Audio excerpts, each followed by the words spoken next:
Bienvenue dans Transition écologique, le podcast qui dialogue avec tous les acteurs du changement. Je m'appelle Pascal Canfin, je suis député européen et je préside la commission environnement du Parlement européen.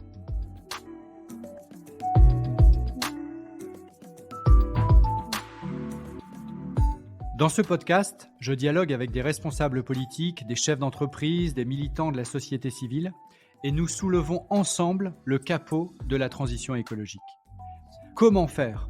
Comment faire face à un enjeu d'une telle complexité ? Voilà la question clé qui sera le fil conducteur de nos échanges. Mon engagement ? Vous garantir un podcast sans fausse polémique, sans simplisme et tourné vers l'action. Mon souhait ? Créer de l'intelligence collective pour gagner la bataille de la transition écologique. Et il va sans dire que la participation de mes invités à ce podcast n'emporte aucune signification partisane pour ceux qui aimablement acceptent de répondre à mon invitation au dialogue. Je remercie le groupe Renew Europe pour le soutien apporté à la réalisation de ce podcast. Je reçois David Jez, rapporteur général du Conseil national de la refondation. Bonjour David Jez. Bonjour Pascal Canfin.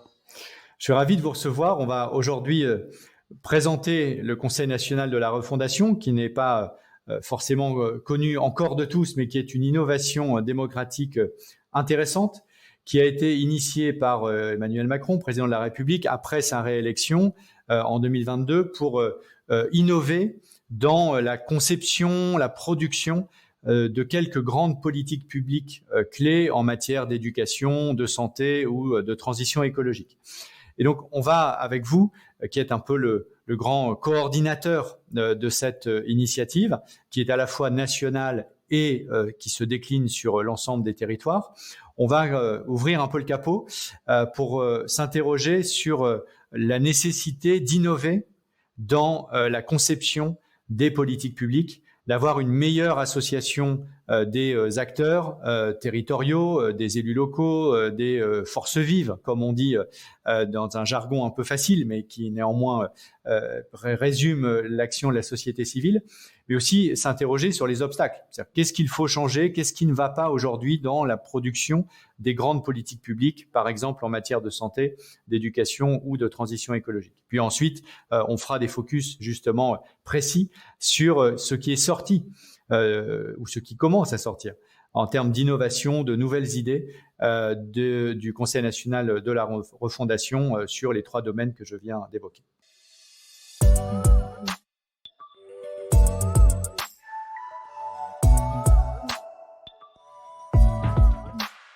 Peut-être que l'on peut commencer par une présentation de votre part assez simple du Conseil national de la refondation. Où est-ce qu'on en est aujourd'hui? Quels étaient les objectifs et dans quelle mesure ils sont déjà atteints?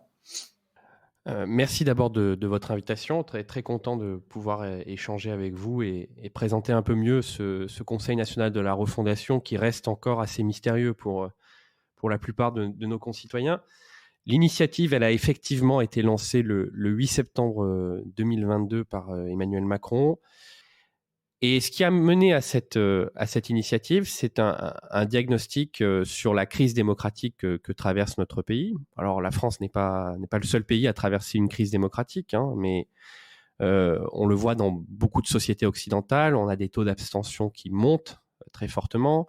On a évidemment une plus grande volatilité électorale, c'est-à-dire des électeurs qui changent de parti d'une élection à l'autre. On a des partis populistes qui montent en puissance et puis le sentiment assez fort d'une coupure entre représentés et représentants. Alors ça, c'est pas quelque chose qui est propre à la France. On le voit aussi aux États-Unis, dans beaucoup de sociétés européennes. En revanche, ce qui est peut-être plus spécifique à la France, c'est que cette crise de confiance, cette crise démocratique, elle a un lien avec l'action publique. Parce que la spécificité, au fond, de la démocratie française, c'est que c'est pas simplement une démocratie procédurale où on met un bulletin dans l'urne tous les 5 ans, on choisit des représentants. Mais il y a un lien organique avec les services publics. Et c'est au fond ce qui constitue notre République. C'est que la qualité démocratique et la qualité des services publics sont intimement liées. Et depuis 20, 30 ans, la dégradation démocratique, elle est un peu parallèle et liée à la dégradation des services publics. Donc l'initiative du Conseil national de la refondation, ce n'était pas simplement d'essayer de créer un espace de dialogue original et décloisonné au niveau national, c'était aussi 2 choses très précises que je vais un petit peu détailler. D'abord, sur les grands sujets de transition, comme évidemment les questions climatiques, mais aussi la transition démographique, le vieillissement de la population, ou l'avenir du travail, d'essayer de construire des politiques publiques en associant tous les acteurs, pas simplement évidemment les acteurs de l'État ou de la puissance publique, mais aussi la société civile organisée. Et ça a donné lieu à un certain nombre de concertations qui se sont tenues entre le mois d'octobre et le mois de mai ou de juin sur le vieillissement, sur le logement, sur la jeunesse, sur les assises du travail. Et ces concertations, elles ont abouti à construire des propositions partagées par l'ensemble des acteurs auxquelles le gouvernement répond par des plans d'action, des projets de loi, des stratégies interministérielles sur le bien vieillir, par exemple, le travail qui a été fait par les différents groupes de travail permet à la fois de nourrir la proposition de loi bien vieillir et puis une stratégie interministérielle à la rentrée. Ça, c'est ce qu'on appelle les CNR thématiques qui sont aujourd'hui clôturées. Mais à côté de ça, et c'est pour moi la partie la plus originale de la démarche, on a lancé ce qu'on appelle des CNR territoriaux, c'est-à-dire une démarche d'amélioration des services publics de proximité et par la proximité. Ça concerne l'éducation, ça concerne la santé, ça concerne un petit peu le climat et la biodiversité, on en reparlera tout à l'heure, et ça pourrait demain concerner d'autres champs comme la petite enfance ou le grand âge. En quoi ça consiste ? Je vais prendre l'exemple de l'éducation pour vraiment que tout le monde comprenne bien ce qu'on a essayé de faire. On a mobilisé une enveloppe de 500 millions d'euros sur le quinquennat qui s'appelle le Fonds d'innovation pédagogique. Et on a écrit à l'ensemble des directeurs d'école et des chefs d'établissement en disant « cette enveloppe existe, tout le monde peut y prétendre, mais ce n'est pas un appel à projet, donc il n'y a pas un cahier des charges, des kilotonnes de formulaires à remplir, donc tout le monde peut rentrer dans la démarche. La seule condition à respecter, c'est une condition de méthode, c'est-à-dire qu'il faut construire un diagnostic sur ce qui ne marche pas dans l'école, dans le collège ou dans le lycée, le faire de la manière la plus rigoureuse possible, c'est-à-dire en mobilisant des données d'évaluation ou d'auto-évaluation, et ça fait une dizaine d'années qu'on améliore la connaissance de l'école grâce à ces démarches d'évaluation, par exemple les tests d'entrée en 6e, les évaluations de CP, de CE2, de CM2. Il faut construire ce diagnostic en associant au maximum les élèves, les parents d'élèves, les associations périscolaires, les élus, bref, tous les acteurs qui contribuent à la communauté éducative. On dit souvent il faut un village entier pour réussir l'éducation d'un enfant. C'est très vrai, c'est-à-dire que ce n'est pas simplement l'affaire d'une relation singulière entre un professeur et son élève, c'est toute une communauté qui est mobilisée. Donc ce diagnostic, il est construit collectivement. Et puis une fois qu'on a identifié les difficultés pédagogiques que rencontrent les élèves ou que rencontre l'établissement, on fait un projet de transformation, un projet pédagogique de transformation de l'école qui va au maximum tenter de régler les problèmes ou de traiter les difficultés qui ont été identifiées. Je vais prendre un exemple très concret. Dans un collège de REP+, les enseignants se sont réunis d'abord entre eux pour essayer de comprendre quelles étaient les difficultés de leurs élèves. Ensuite, ils ont travaillé avec les parents des élèves. Et ils ont mobilisé notamment les tests d'entrée en 6e et les tests de fluence, qui mesurent les compétences linguistiques, les capacités de lecture, d'expression, etc. Et qu'est-ce qu'ils ont découvert ? Ils ont découvert quelque chose dont ils avaient l'intuition, mais qu'ils n'avaient jamais objectivé, c'est-à-dire que presque un élève sur 2 dans le collège n'avaient pas les compétences minimales d'expression écrite et orale en entrant en sixième. Or, le collège aujourd'hui est organisé de telle manière que quand vous ne savez pas correctement lire et écrire, quand vous entrez en sixième, il y a très peu de chances que vous le sachiez quand vous sortez à la fin de la troisième. Parce qu'au collège, vous avez des cours de biologie, des cours de C'est physique. considéré comme un acquis. Exactement. Et c'est souvent une catastrophe parce que ces gamins-là, ensuite, ils subissent leur orientation. Et ils vont vers des voies de garage et ça alimente les décrocheurs. Et vous savez qu'en France, on a un nombre de décrocheurs, ce qu'on appelle les NEET, ni en emploi, ni en formation, qui est l'un des plus élevés en Europe par classe d'âge. Donc ces enseignants, ils ont construit ce diagnostic, ça a fait un peu un électrochoc et ils se sont dit qu'est-ce qu'on peut faire pour remédier à ces difficultés-là. Et il y a tout un travail qui a été fait en liaison avec les écoles primaires du secteur, à la fois en amont pour repérer, détecter précocement les élèves qui ont des difficultés d'expression. Donc, dans les écoles primaires, on va renforcer l'enseignement du français, l'apprentissage de la lecture par des méthodes qui peuvent être un petit peu différentes des méthodes habituelles. S'il faut doubler le nombre d'heures, faire des plus petits groupes, on le fait. Et à l'inverse, dans le collège, on va prendre en charge les gamins qui ont des vraies difficultés d'expression et on va faire venir des enseignants du primaire, des professeurs des écoles, pour essayer de corriger les lacunes en expression écrite, en lecture, à travers des ateliers de lecture. On va aussi impliquer les parents en leur prêtant des livres et en essayant de les impliquer dans l'apprentissage ou la consolidation de la lecture. Parce que si les parents sont impliqués, ça change la donne. Vous voyez, il y a un continuum entre le temps scolaire, le temps périscolaire et le temps familial. Ce que je veux dire, c'est que sur la base d'un diagnostic assez rigoureux, on arrive à adapter le contenu des enseignements et le fonctionnement pédagogique de l'établissement. Ça, c'est un résultat concret d'un territoire, d'une expérimentation menée et financée par le Conseil national de la refondation.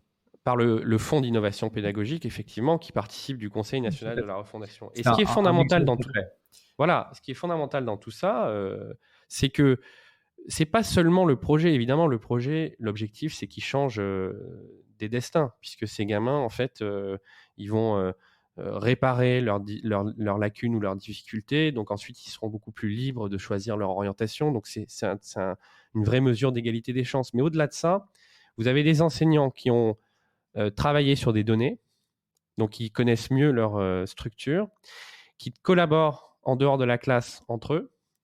Et l'OCDE nous montre bien à quel point la collaboration entre enseignants, c'est fondamental pour améliorer les systèmes éducatifs, qui ont une approche territoriale, c'est-à-dire qu'ils travaillent avec les professeurs des écoles. Or, un des problèmes qu'on a en France, c'est ce qu'on appelle les liaisons école-collège, c'est-à-dire que la marche est parfois très haute entre le CM2 et la 6e, faute de collaboration et d'échange entre ces deux niveaux scolaires. On a impliqué les acteurs périscolaires aussi, les associations d'apprentissage de la lecture, et même les clubs de sport, les clubs de musique. On a plein de projets où on associe ces acteurs-là. On implique au maximum les élus, notamment les maires, s'agissant de l'école primaire. Donc, vous voyez, on est en train de transformer l'école, de casser les silos, parce que vous avez aujourd'hui une organisation de l'école où l'État est responsable de la pédagogie et les collectivités territoriales sont, si je caricature, responsables des murs, des équipements. Et au fond, chacun chez soi, les vaches sont bien gardées. Alors, donc je pense qu'on a bien compris l'état d'esprit. Vous avez donné un exemple concret sur un territoire, si j'ai bien compris. Évidemment, la question qui vient à l'esprit, c'est de savoir comment faire pour que ce qui semble marcher, produire des résultats positifs pour, par exemple, lutter contre les décrocheurs scolaires sur un territoire, ne reste pas cantonné à ce territoire, mais au contraire, servent à d'autres. Donc, quel est le mécanisme qui est prévu pour changer d'échelle ces innovations réussies ? Alors, c'est une très bonne question parce qu'effectivement, on ne peut pas se contenter d'avoir une accumulation de petits cailloux ou de réussites locales ou individuelles. Il faut transformer aussi le système éducatif. Je voudrais d'abord donner quelques chiffres parce que même si le CNR est encore très discret, on a une vraie adhésion dans le monde de l'éducation et dans le monde de la santé. Dans le monde de l'éducation, on a presque 17 500 établissements scolaires, donc soit des écoles primaires, soit des établissements secondaires, collèges, lycées, qui ont levé la main, c'est-à-dire qui ont dit on souhaite y participer. Ça fait un tiers des établissements scolaires au total. Et sur ces 17 500 établissements qui ont levé la main, enfin écoles et établissements, on en a plus de 5 000 qui ont déjà déposé un projet. Et sur ces 5 000 projets, on en a validé plus de 1 500. Hein, donc ça commence à être massif. Et ça commence à être massif et ça concerne presque 2 millions d'élèves. Et pour passer à l'échelle des innovations, c'est très simple, c'est une logique de communauté d'acteurs. C'est-à-dire quand vous avez, je prends l'exemple d'un collège et d'un groupe d'écoles primaires dans l'Orne qui travaillent sur l'apprentissage des mathématiques, de la grande section de maternelle à la fin de la troisième, à travers ce qu'on appelle le sac à maths, c'est-à-dire on donne aux élèves un sac dans lequel il y a à la fois des bâtonnets et des objets très concrets pour apprendre les mathématiques par les manipulations et par l'expérience. Il y a aussi des livres, il y a des jeux, il y a les approches ludiques sont très importantes aussi pour les mathématiques. Bon. Et chaque année, en fait, on va enrichir le sac et c'est une manière de mobiliser toute la communauté des enseignants autour de l'apprentissage des mathématiques. Et pas seulement les profs de maths, aussi les profs de primaire, les parents d'élèves. Voilà, tout le monde est mobilisé pour l'apprentissage des mathématiques. Eh bien, ce groupe d'établissements, donc d'écoles et ce collège, il rentre dans un réseau national qui est le réseau des labos de maths. Vous voyez ? Et vous avez plein de projets qui sont liés à l'apprentissage des mathématiques par l'expérimentation, par la manipulation, par le jeu au niveau national. Et le rôle des recteurs, le rôle de l'État, ça va être de connecter ces acteurs et surtout d'amener ceux qui sont déjà en avance de phase ou qui ont déjà une certaine maturité dans le projet, à former, à transmettre aux autres pour leur faire gagner du temps et pour créer véritablement des réseaux d'acteurs. Donc c'est une dissémination du changement de manière un peu rhizomatique, si j'ose dire. Absolument. De manière horizontale. Ce qui permet aussi de casser un certain nombre de conservatismes verticaux, de corporatismes divers et variés qui sont justement en partie à l'origine du cloisonnement, de l'effet de silo que vous évoquiez au tout début et donc de l'impossibilité de créer, de faire émerger ces innovations et ensuite de les déployer.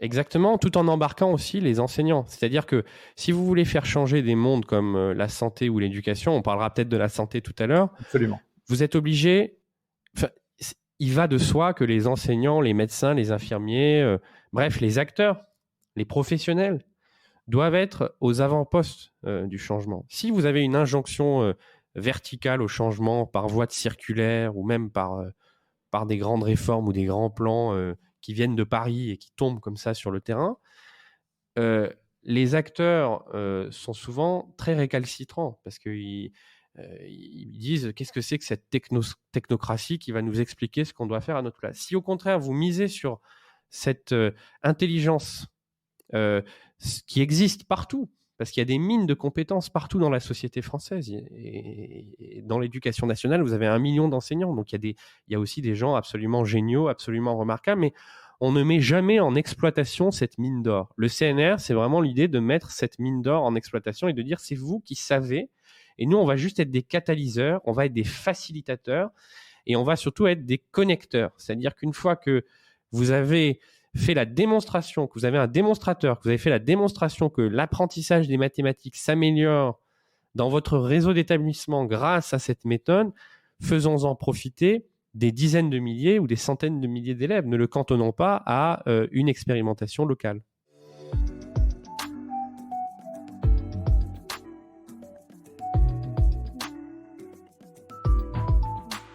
Alors, avant de parler santé dans quelques instants, peut-être vous pourriez partager une ou deux autres pépites de la mine d'or. Dans le domaine éducatif. Dans le domaine de l'éducatif. On en a plein dans le domaine éducatif. Ça peut toucher l'apprentissage des fondamentaux, donc les mathématiques, la lecture, le français. Il y a beaucoup de choses sur les langues étrangères aussi. Donc, par exemple, dans la banlieue de Metz, on a une école primaire qui travaille avec l'université de Lorraine, qui fait venir des assistantes d'allemand dès la moyenne section et qui assure de manière assez innovante aussi, parce que c'est beaucoup par le jeu, par la mobilisation de contenus culturels comme les dessins animés, etc., un apprentissage bilingue dès les premières années de maternelle. Et ça, c'est une magnifique mesure aussi d'égalité des chances, parce que c'est une école qui est située dans un quartier populaire. On n'est pas loin de la frontière allemande, hein. Et il y a une vraie inégalité, si vous voulez, entre les écoles de centre-ville, et en particulier les écoles de l'enseignement privé, et le service public en quartier populaire ou en quartier prioritaire. Et donc, si vous voulez, l'idée, c'était vraiment de créer les mêmes conditions d'apprentissage de l'allemand et de bilinguisme pour tous les élèves de l'agglomération. Donc ça, c'est quelque chose qu'on trouve très fort. On a de la même manière en Bretagne un réseau d'enseignants qui a expérimenté une méthode d'apprentissage de la lecture qui est très innovante, qui va être évaluée. Parce que, évidemment, toutes ces démarches sont rigoureusement évaluées aussi, hein. L'idée, c'est vraiment d'arriver à mesurer l'impact que ça a sur les résultats des élèves, parce que ce qu'on veut, c'est améliorer les résultats des élèves avant tout. Et puis, comment ne pas citer aussi l'exemple marseillais, puisque c'est de là que tout est parti d'une certaine manière. Marseille en grand, l'école du futur. Rappelez-vous, le président de la République avait annoncé un plan d'amélioration du service public à Marseille. Il y avait un volet école du futur. Sur 400 écoles primaires à Marseille, on en a désormais presque 80 qui sont impliqués dans des projets pédagogiques qui transforment vraiment la vie à la fois des élèves, des parents et des enseignants. On croit beaucoup dans cette méthode, et vous savez, j'ai échangé avec Andreas Schleicher, qui est le directeur de l'éducation à l'OCDE, qui regarde de près le déploiement du CNR et qui dit que c'est vraiment une méthode innovante, et les pays qui ont réussi à redresser la barre, à améliorer leur système éducatif, c'est le cas du Portugal dans les années 2010 avec le ministre Crato, c'est le cas de l'Écosse, c'est le cas aussi de l'Allemagne dans les années 2000 après ce qu'on a appelé le PISA Shock. C'est des pays qui ont travaillé sur ces méthodes, c'est-à-dire faire confiance, amener les enseignants à travailler entre eux, rapprocher les parents, les enseignants et les associations pour vraiment faire bloc et faire communauté autour des élèves, et surtout différencier les apprentissages en fonction des difficultés et des publics. Ce qui me frappe, donc c'est évidemment le côté innovant, le côté très optimiste, positif, sans être naïf, hein, puisque c'est évalué, il y a des conditions du succès, ça ne tombe pas du ciel, et le fait que toute cette énergie, tout ce savoir-là, et toutes ces initiatives, qui sont quand même maintenant, on se compte en plusieurs milliers, hein, c'est ce que vous venez de rappeler, ont pour l'instant un écho médiatique, on va dire, très limité, sauf erreur de ma part. Vous ne faites pas d'erreur. Donc, comment vous expliquez ce potentiel décalage entre justement une attente médiatique qui va se focaliser sur le énième plan national tombé de la technocratie de la rue de Grenelle en ce qui concerne l'éducation, et là pour le coup qui va focaliser l'attention des médias, et tout le travail qui pour le coup part du terrain, part des initiatives, crée du réseau, casse les codes en quelque sorte, produit des résultats qui lui est largement sous le radar. Alors, plusieurs choses. D'abord, la presse quotidienne régionale s'est déjà très largement fait l'écho de ces nombreuses initiatives. Et il y a des endroits où ça prend vraiment des proportions intéressantes. Allons en Corse, par exemple. Vous allez voir, en Corse, les élus locaux sont très, très impliqués dans les différents projets CNR, et on a un très fort déploiement de la démarche. C'est plus difficile au niveau France entière, parce que en réalité, les projets vont vraiment démarrer au mois de septembre, à la rentrée. C'est-à-dire que cette année scolaire, la démarche a commencé le 3 octobre. Elle a été consacrée à la fois à faire des réunions et des concertations pour établir le diagnostic. Et ça prend du temps. Ça peut prendre plusieurs semaines, hein, parce qu'il faut d'abord que les enseignants se réunissent entre eux. Donc, il faut dégager du temps. Ensuite, il faut se réunir avec d'autres acteurs. Je parlais tout à l'heure du collège qui travaille avec des écoles primaires. Il faut faire venir les professeurs des écoles, et puis il faut travailler avec les maires, il faut travailler avec les parents d'élèves. Donc tout ça prend plusieurs semaines. Donc si vous voulez, les projets, les plus de 5000 projets déposés, ils l'ont été pour beaucoup d'entre eux quelque part au printemps. Le temps qu'ils soient validés, ils démarreront à la rentrée scolaire. Donc, on a un véritable enjeu, effectivement, de communication, de visibilité et de massification à la rentrée scolaire en septembre. D'autant plus qu'un autre dispositif va entrer en vigueur à ce moment-là, qui est le pacte enseignant, qui permet aux chefs d'établissement de mobiliser pour les enseignants impliqués dans ces projets des compléments de rémunération.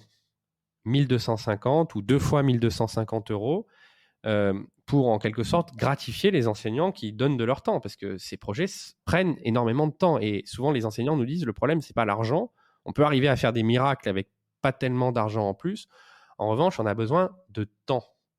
Donc, si vous voulez, ce pacte enseignant, il va permettre de rémunérer, de gratifier, parce que tout travail mérite salaire, hein, c'est bien normal, les enseignants qui s'engagent dans ces projets, et surtout de reconnaître en quelque sorte, y compris par l'instrument financier, que le travail en dehors de la classe entre enseignants, qui est un travail de formation, qui est un travail de construction de projet ou de pilotage de projet, ou même un travail de coaching, eh bien, ce travail, il compte pour la réussite de l'école. Il compte. Et donc, si vous voulez, avec l'outil CNR, l'outil Pacte, les évaluations qui existent depuis Jean-Michel Blanquer, l'auto-évaluation avec le conseil d'évaluation de l'école, vous voyez, là, on a en pièces détachées les différents ingrédients de la révolution éducative, de la transformation de l'école. Et donc maintenant, il faut effectivement une vraie volonté politique, un vrai discours pour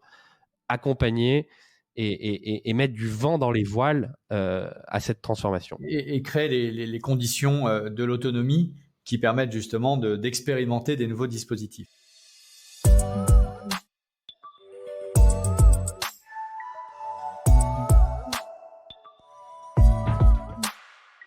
Maintenant, passons sur les questions de santé. C'est un autre très grand service public qui est fondamental dans notre vie collective et qui est en souffrance à bien des égards. Donc, comment le CNR a aujourd'hui, si vous deviez reprendre pareil 2-3 pépites, 2-3 innovations qui vous semblent particulièrement intéressantes, comment le CNR commence à produire ses fruits? Alors, d'abord, la logique du CNR en santé est exactement la même que dans l'éducation. C'est-à-dire qu'on rompt avec la verticalité, on rompt avec l'organisation des soins décidée depuis Paris ou simplement dans les bureaux des ARS, et on essaie de mettre... Les ARS, pardon. Agences régionales de santé. Voilà. Ce sont les représentants du ministère de la Santé dans les différentes régions. Et on met autour de la table tous les acteurs qui participent à la santé, comme on l'a fait avec l'école, sauf là, on ne le fait pas au niveau d'un établissement de santé, on le fait au niveau d'un bassin de santé, hein, c'est-à-dire un endroit où il y a à la fois de la médecine de ville pour le premier recours, de l'hôpital pour les soins un peu lourds et complexes, et puis des enjeux de santé publique et de suivi des malades chroniques. Donc, à l'échelle, par exemple, d'une agglomération de 90 000 habitants, on a un bassin de santé. L'idée, c'était... Et on l'a fait dès l'automne avec presque 300 ateliers de co-construction territoriale, de mettre autour de la table de manière très horizontale, en mode design thinking, à la fois la médecine de ville, donc les médecins généralistes libéraux, les cabinets d'infirmiers ou d'infirmières libéraux, les kinésithérapeutes, les pharmaciens d'officine, etc. Donc la médecine de ville, l'hôpital, l'assurance maladie, qui est un acteur absolument essentiel et qui a un réseau de caisses primaires d'assurance maladie partout sur le territoire. Et puis, bien sûr, les élus, qui jouent un rôle majeur dans l'offre de soins, et l'État, préfecture et agence régionale de santé. Quelle était l'idée ? L'idée était d'abord de partager un diagnostic sur des questions fondamentales comme l'accès aux soins, c'est-à-dire, et d'aller assez loin dans le partage du diagnostic. Ce qu'on ne fait jamais, hein. C'est-à-dire de confronter l'hôpital, la médecine de ville, les élus, l'État à la réalité des chiffres. Combien y a-t-il de médecins généralistes sur le territoire ? Est-ce qu'il y en a beaucoup, pas assez ? Parce qu'il y a des territoires où on a des problèmes d'accès aux soins alors qu'il y a beaucoup de médecins. Il y a des territoires où il n'y a pas de médecins, il y a des territoires où il y a beaucoup de médecins. Alors pourquoi est-ce qu'on a des problèmes d'accès aux soins dans certains territoires où il y a beaucoup de médecins ? Tout simplement, c'est la question que j'allais vous poser. C'est une question d'organisation, c'est-à-dire qu'il ne faut pas simplement regarder le nombre de médecins, il faut regarder ce qu'on appelle la file active, c'est-à-dire combien de patients ces médecins ont-ils, et notamment combien de patients ont ces médecins pour médecins traitants. Et il faut même aller plus loin, il faut regarder dans le détail la situation des patients qui ont des affections longue durée ou des maladies chroniques. Les diabétiques, les patients qui souffrent d'obésité, les patients qui ont des troubles mentaux, les polypathologiques, les personnes âgées dépendantes, comment sont-elles prises en charge? Quelle est la situation du soin pour ces personnes-là? Et ça varie énormément d'un territoire à l'autre. Vous voyez, par exemple, à La Réunion, il y a un régime alimentaire qui est notamment dû à ce pain blanc industriel que les Réunionnais mangent beaucoup, qui est un facteur aggravant pour le diabète. Et donc, on a une situation au regard du diabète qui est plus préoccupante à La Réunion que sur d'autres territoires de la République. Donc, effectivement, il faut avoir une attention particulière à la diversité. Vous voyez, vous n'avez pas la même prévalence des maladies chroniques d'un territoire à l'autre. Ça, c'est pour la phase diagnostique. Et ensuite, une fois qu'on a posé le bon diagnostic, ce qui n'est pas toujours le cas, je rejoins ce que vous venez de dire, ensuite, quelles sont les initiatives que vous souhaitez partager aujourd'hui? Eh bien, en fait, ce qu'on voit, c'est que 75% des problèmes d'accès aux soins peuvent être résolus par des mesures d'organisation. C'est-à-dire que dans un territoire où vous manquez cruellement de médecins, effectivement, le sujet numéro 1, ça va être d'organiser une permanence ou une présence de médecins. Vous avez plusieurs façons de le faire. Vous avez la mobilisation de l'hôpital. Quand vous avez un hôpital puissant comme l'APHM, c'est-à-dire les hôpitaux de Marseille, avec un service de santé publique, vous pouvez organiser des consultations avancées, c'est-à-dire ouvrir un centre de santé, par exemple, dans les quartiers nord à Marseille, qui souffrent d'un manque de médecins libéraux, et faire des permanences de médecins hospitaliers qui tournent dans ce centre de santé. Ça, c'est la volonté de François Crémieux, qui est le patron de l'assistance publique hôpitaux de Marseille. Et ça n'est possible que si vous avez partagé un diagnostic entre hôpital, médecine de ville et élus, et que vous avez une vraie volonté partagée d'aller sur ce terrain-là. De la même manière, dans la Creuse, dans une commune qui s'appelle Agen. Alors, c'est pas AGEN, qui est la commune dont je suis moi originaire, mais c'est AJAIN. Qui, dernière nouvelle, n'est pas dans la Creuse. Non, absolument, qui est dans le Lot-et-Garonne. Très beau département aussi. Mais dans la Creuse, vous avez à AJAIN, les derniers médecins généralistes sont partis il y a 2 ans, sont partis à la retraite. Donc là, vous avez un problème de présence médicale. Et donc, vous avez une coalition qui s'est organisée entre une association qui s'appelle Médecins Solidaires, qui en fait est un groupe de médecins généralistes qui au départ était sur WhatsApp. Une ESS qui s'appelle Bouge ton coq, qui était impliquée dans la réinstallation de cafés en zone rurale et qui maintenant s'intéresse aux centres de santé. Et bien sûr, les collectivités territoriales et l'État. Et ils ont implanté un centre de santé solidaire dans lequel presque 40 médecins tournent à raison d'1 ou 2 semaines.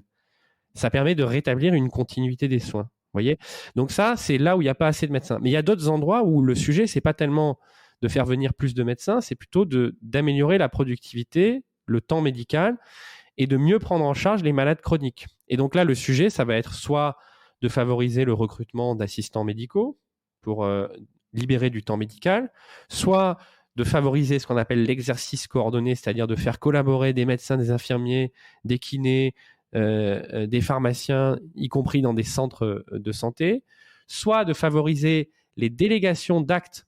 On a reçu au commissariat au plan des représentants de la communauté professionnelle territoriale de santé de Luxeuil, dans la Haute-Saône. Alors, communauté professionnelle territoriale de santé, c'est quoi? C'est les associations qui regroupe les professionnels de la médecine de ville. Donc ça, c'est très important pour le CNR Santé, parce que ça permet à la médecine de ville de parler à égalité avec l'hôpital. Parce que sinon, la médecine de ville, c'est une multiplication de cabinets, d'officines très diffuses. Si vous avez une association à l'échelle d'un bassin de vie, vous pouvez parler d'égal à égal. Vous avez d'un côté l'hôpital, de l'autre la médecine de ville. Donc dans la Haute-Saône, il y a un gros problème de présence médicale. Qu'est-ce qu'ils ont fait? Comme les médecins s'entendent bien avec les pharmaciens, ils ont dit on va activer les protocoles de coopération interprofessionnelle. C'est-à-dire qu'en gros, sur un certain nombre de maladies assez classiques comme l'angine, la bronchite, la cystite, qui est souvent un fléau pour les jeunes femmes, pas besoin, quand on a une récidive, d'aller chercher une ordonnance chez le médecin et donc de saturer le cabinet médical et de priver des gens qui en ont beaucoup plus besoin de ces soins non programmés. On peut aller directement en pharmacie et en même temps, le médecin reste quand même associé au suivi médical du patient et il touche même une partie de la rémunération. Je crois que c'est quelque chose comme 5%. de la rémunération. C'est symbolique, mais ça permet, si vous voulez, d'avoir un vrai exercice coordonné. Le médecin continue à suivre le patient, mais on lui libère du temps médical. Absolument. Et c'est le pharmacien qui prend en charge. On est dans un très très bon exemple justement de décloisonnement que vous avez décrit là à plusieurs reprises. Peut-être un focus aussi sur les urgences, puisque quand on parle de la crise du système de santé et de l'expérience vécue par les Français de cette crise, la question des urgences revient évidemment très fortement. Est-ce que le CNR s'est penché sur cette question et est-ce qu'il y a des initiatives qui seraient susceptibles d'apporter des réponses ? Bien sûr. Alors, il y a plusieurs choses. D'abord, il y a des territoires dans lesquels les discussions autour du CNR santé vont permettre l'ouverture, souvent à côté des urgences d'ailleurs, d'une maison médicale de garde dans laquelle des médecins généralistes de la ville effectuent des permanences des soins dans le cadre du service d'accès aux soins. Et ça vous permet très concrètement de trier entre les patients qui ont vraiment besoin d'un plateau technique assez lourd et qui donc doivent être dirigés vers les services d'urgence versus les patients qui ont besoin de soins non programmés mais qui peuvent être pris en charge par des médecins généralistes dans la maison médicale de garde.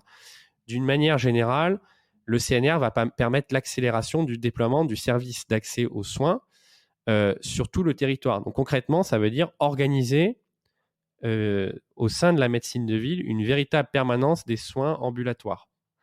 Et ça, c'est un sujet de coordination et d'organisation. Vous voyez, c'est des sujets de coordination souvent absolument majeurs qui permettra de délester les urgences d'une partie de patients désespérés qui se retrouvent aux urgences parce qu'ils n'ont pas de solution de soins non programmés. Et quand vous le dites de manière aussi claire, ça saute aux yeux le fait qu'on le sait très bien, une partie des patients, des malades qui vont aux urgences, ils vont par défaut.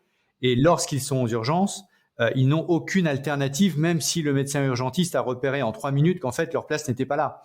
Et ne serait-ce que formuler ça comme ça et de dire c'est précisément juste à côté du service des urgences qu'il faut une capacité de délestage et de traitement des pathologies mineures qui arrivent et qui engorgent les urgences, ça semble du bon sens. Et vous le présentez comme une innovation assez radicale. Ça fait un peu froid dans le dos, notre incapacité à avoir mis cela en place d'ores et déjà. Ça fait un peu froid dans le dos au sens où en fait la notion de garde et de permanence d'accès aux soins pour la médecine libérale n'est pas évidente partout. Effectivement, il y a des endroits où on considère qu'on peut choisir son lieu d'implantation, ses horaires et ses patients. Ça ne marche pas exactement comme ça. Il y a une responsabilité, alors c'est un peu techno comme terme, mais il y a une responsabilité populationnelle. Si vous voulez, le CNR Santé, il accélère la bifurcation du système de santé qui était dans une logique à la fois nationale et individuelle, c'est-à-dire le médecin seul face à son patient, la très grande fragmentation de la médecine de ville, les médecins qui conventionnent de manière individuelle et nationale avec l'assurance maladie. On passe donc d'une logique individuelle et nationale à une logique collective, territoriale et populationnelle, c'est-à-dire qu'on est une équipe, on est sur un territoire, on n'est pas dans une espèce d'éther et dans un colloque singulier avec son patient. Et on a des devoirs et des responsabilités vis-à-vis de la population, pas seulement vis-à-vis de ses patients. C'est-à-dire que si on est dans un territoire où il y a une forte prévalence du diabète, par exemple, il faut qu'il y ait une équipe autour de la prise en charge du diabète. Voyez, et on a un certain nombre de projets d'ailleurs, comme la rémunération au forfait des équipes traitantes pour le suivi des malades chroniques qui peuvent considérablement améliorer la situation de ces patients aussi. Donc tout ça, ce sont des pépites dont on voit bien l'effet transformationnel, efficace, concret dans la vraie vie de chacun d'entre nous. Est-ce que c'est déjà en place, ce que vous venez de nous dire? Est-ce que c'est en train de changer d'échelle? À quelle étape du processus c'est en train de se mettre en place. On y parle souvent de boîte à outils et c'est une assez bonne métaphore. Qu'est-ce que ça veut dire la boîte à outils? Ça veut dire que première étape, vous construisez un vrai diagnostic avec tous les acteurs de la santé sur le territoire. Ça, c'est ce que je vous ai déjà raconté. Deuxième étape, en fait, vous donnez non pas aux acteurs des injonctions en disant « fais ceci ou fais cela », parce que ça, c'est le meilleur moyen, là encore, de braquer les médecins, de braquer les soignants, alors que, comme je le disais tout à l'heure, si vous voulez des vrais changements, il faut que les professionnels se sentent aux avant-postes. Mais au contraire, vous leur dites « voilà la situation et le diagnostic ». Deuxièmement, vous leur dites, voilà les financements qui existent. Donc, on a par exemple 30 millions d'euros qui ont été ajoutés au fonds d'intervention régionale, qui sont vraiment à la discrétion des directeurs d'ARS, qui peuvent financer des projets innovants. On leur propose aussi des projets sur étagère, c'est-à-dire que dans le cadre d'un dispositif qui s'appelle l'article 51, il y a des fabuleux projets expérimentaux qui ont été testés un peu partout en France, sur les délégations d'actes entre médecins et pharmaciens, sur l'exercice coordonné, sur la rémunération au forfait. Enfin, il y en a plein. Ces projets, il y en a plein qui vont arriver à maturité cette année. L'idée, c'est de les transposer ensuite dans le droit commun, quand l'expérimentation a réussi, et de dire aux différentes communautés de santé dans les territoires, vous avez un problème de présence médicale, ben voilà les types de projets que vous pourriez activer pour résoudre ce problème. Donc, vous avez voilà l'argent que vous pouvez, dont vous pouvez disposer. Voilà le diagnostic qu'on vous aide à construire avec des bonnes données. Voilà les projets que vous pouvez déployer. C'est encore une fois, c'est en pièces détachées et ce sont les acteurs qui construisent eux-mêmes. Donc, si vous voulez, il y a une obligation de résultat. L'obligation de résultat, elle a été rappelée par le président de la République, c'est que tous les Français aient un accès aux soins digne de ce nom. Mais ensuite, on laisse beaucoup plus de liberté et de souplesse aux acteurs territoriaux quant aux moyens et à l'organisation. Et ça, c'est un changement fondamental.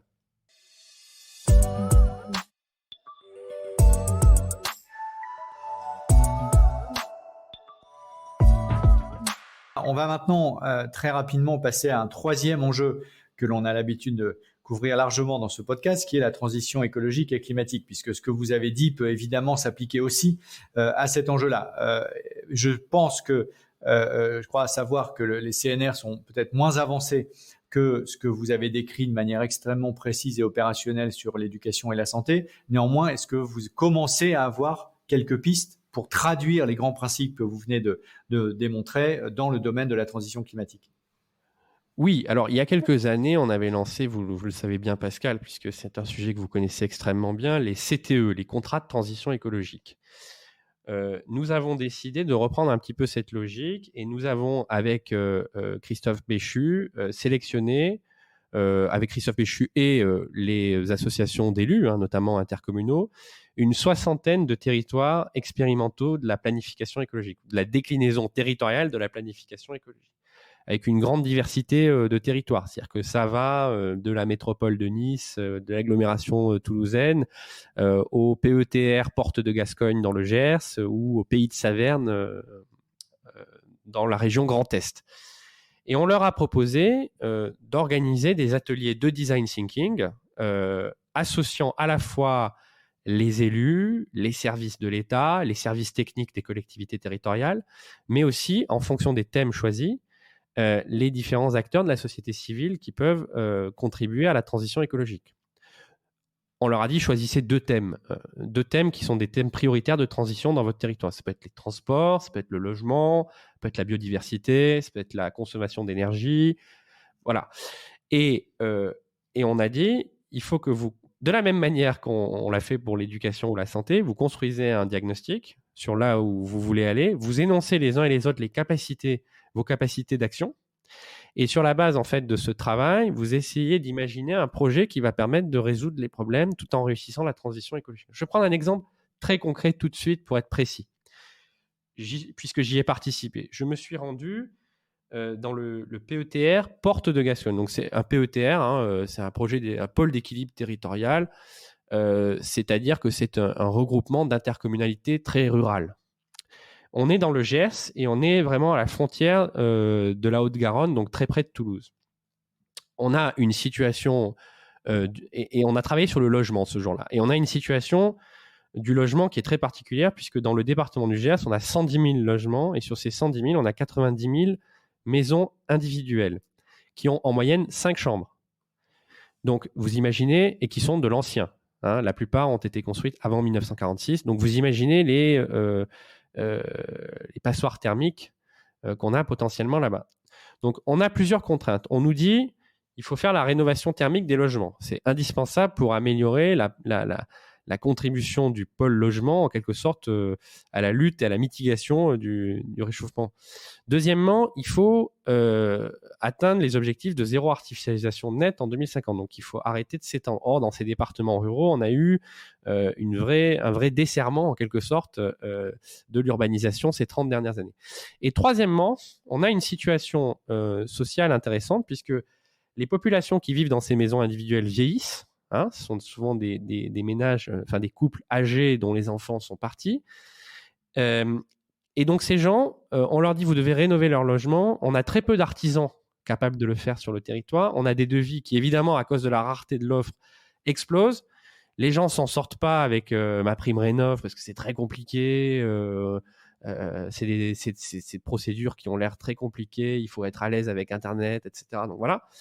Et on a, dans l'agglomération toulousaine, des jeunes actifs assez aisés, mais qui en ont marre de vivre dans les embouteillages et avec les prix de l'immobilier qui augmentent, qui voudraient bien s'installer dans le Gers. Voilà. Ça, c'est le point de départ. Et donc, on dit à tous les acteurs, donc élus, habitants, acteurs du BTP, associations d'accès au logement aussi, Fondation Abbé Pierre, etc., réunissez-vous, voilà tous les éléments de diagnostic en pièces détachées, essayez de construire une stratégie qui permette de conjuguer à la fois la sobriété foncière, la rénovation thermique des logements, de loger tous ces jeunes Toulousains qui veulent vivre dans la campagne. Et alors, on a envie de savoir la suite. Eh bien, il y a des solutions créatives qui émergent. Parmi lesquelles l'idée de dire ces personnes âgées qui vivent dans des maisons de campagne avec plusieurs étages, qui souvent ne peuvent même plus monter les escaliers, qui n'arrivent pas à s'en sortir avec les devis qu'on leur propose pour la rénovation thermique. Pourquoi ne pas diviser la maison en deux, ouvrir un étage de villa pour des jeunes couples qui viennent de l'agglomération toulousaine, partager la charge de la rénovation thermique du logement, recréer de la convivialité en plus et un vrai lien intergénérationnel, tout en évitant de construire des nouvelles maisons ou d'artificialiser à l'excès pour loger ces jeunes actifs qui viennent. Donc, si vous voulez, là, vous faites d'une pierre deux coups, d'une pierre trois coups. C'est-à-dire que vous améliorez la rénovation thermique parce que vous faites partager le coût par les deux ménages. Vous respectez la sobriété foncière. Vous créez du lien social. Enfin bref, vous faites une pierre deux coups. Sauf que ça, c'est pas écrit dans les documents de planification nationale. Les documents de planification nationale, ils nous disent juste qu'il faut atteindre la neutralité foncière, il faut atteindre la neutralité carbone. Mais c'est pas avec des objectifs quantitatifs que vous allez résoudre très concrètement les problèmes et surtout que vous allez dénouer les nœuds ou déverrouiller les verrous qui se présentent dans la diversité des situations locales pour réussir la transition. Donc, on a bien compris, et on arrive au bout de ce podcast, on a bien compris que les exemples étaient légion. Une dernière question très opérationnelle, où peut-on les trouver? Si j'écoute ce podcast et je me dis, mais c'est formidable, j'ai envie d'en savoir plus et je veux moi-même, en tant qu'enseignant ou en tant que médecin, agir dans cette direction, qu'est-ce que je peux faire d'un point de vue très opérationnel?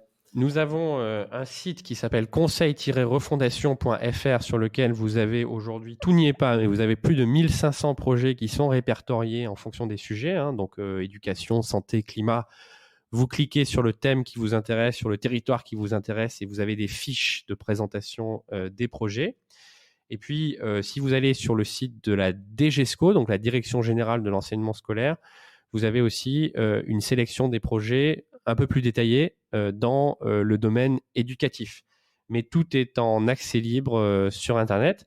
Et effectivement, l'idée, c'est de pouvoir démultiplier ces projets. Aujourd'hui, on en a 1500. J'espère que demain, on en aura 15 000 ou 30 000. Et pour entrer en lien avec les CNR territoriaux et avec les initiatives concrètes qui sont faites, les acteurs sur le terrain, il y a, j'imagine, une base de données qui référence tout ça également? Oui, absolument. Et puis, bon, le plus simple, si vous voulez, les CNR éducation restent à la main des chefs d'établissement. Ce sont eux les grands SACHM des communautés éducatives. Donc, vous pouvez contacter le chef d'établissement de l'école, du collège ou du lycée qui vous intéresse. Pour la santé, c'est plutôt au niveau de l'intercommunalité. Et donc, ça passe par les ARS. Et puis, pour le climat, ça passe par les intercommunalités, par les services de l'État. Mais tout est sur le site Internet. Parfait. Merci beaucoup, David Jess. C'était tout à fait passionnant et optimiste et positif. Et je crois qu'on a vraiment besoin de cette énergie pour mettre la société en mouvement, non pas avec des grands discours, mais avec des exemples concrets qui, en se mettant en réseau, sont dans une logique de transformation à l'échelle et pas simplement de manière extrêmement locale, quelque chose de sympathique, mais qui n'est pas transformationnel. Je crois que vous avez vraiment parfaitement décrit le potentiel énorme des initiatives issues du CNR. Je vous remercie pour ça. Et avant de conclure, peut-être une dernière question très personnelle que j'ai l'habitude de poser dans ce podcast, à savoir sur ce qui vous inspire. Qu'est-ce qui vous inspire dans l'action que vous menez aujourd'hui, un auteur, un responsable politique, pourquoi pas, un texte, un paysage, un territoire. Mais ce qui m'inspire, c'est la très grande créativité, la très grande énergie de tous ces exemples que je viens de vous citer. Il y a en fait des gens formidables dans ce pays qui ont plein d'idées. Il faut juste leur faire confiance. Il faut mettre en exploitation cette mine de compétences, de savoir-faire sur laquelle on est installé. C'est ce que dit souvent François Bayrou, qui est le secrétaire général du CNR, avec qui j'ai le plaisir de travailler. Et je crois que c'est très important parce que si on ne fait pas confiance aux citoyens, si on ne fait pas confiance aux enseignants, aux soignants, à tous ceux qui font la richesse de ce pays, on va continuer à décliner, à se fossiliser, et on va donner raison à ceux qui font leur business sur le déclin. Moi, je prends le parti inverse. Je sais aussi que c'est votre cas. Et donc, il faut qu'on aide tous ces innovateurs, tous ces défricheurs, tous ces inventeurs à se libérer et à nous aider à avancer. Parfait. C'est une excellente conclusion. Merci beaucoup, David Jez. Merci beaucoup pour votre invitation.